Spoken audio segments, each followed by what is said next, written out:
muối thủy bay cầm lạnh là hẹt lạnh sao mi thì có một buổi người ta nói nó ngon đấy mở đi còn chưa xong đấy làm chơi bao ấy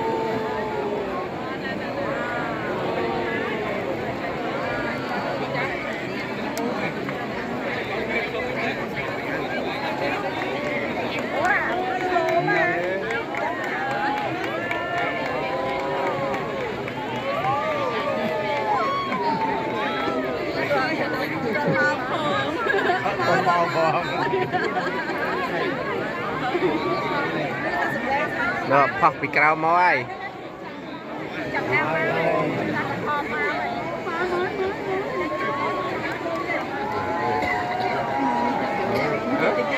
chanh môi yeah.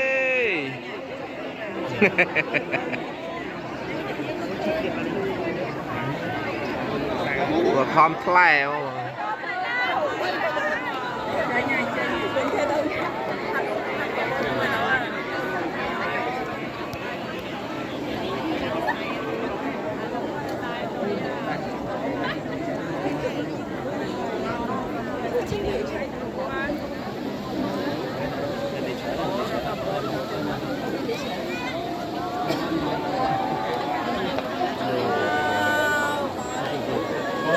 tích dương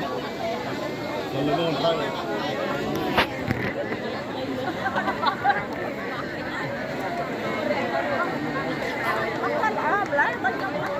bây giờ châu trăm mà cả đa lâu nó bình cả đà mà hai con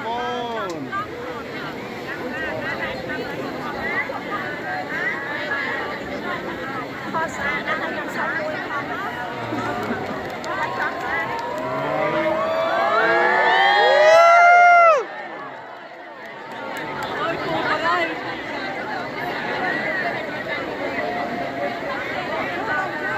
đấy đấy ăn nổi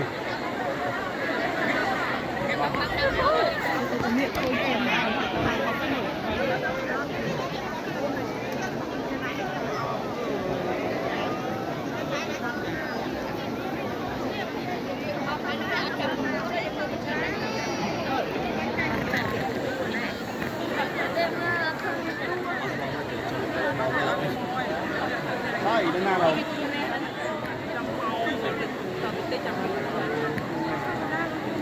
Mắc cái này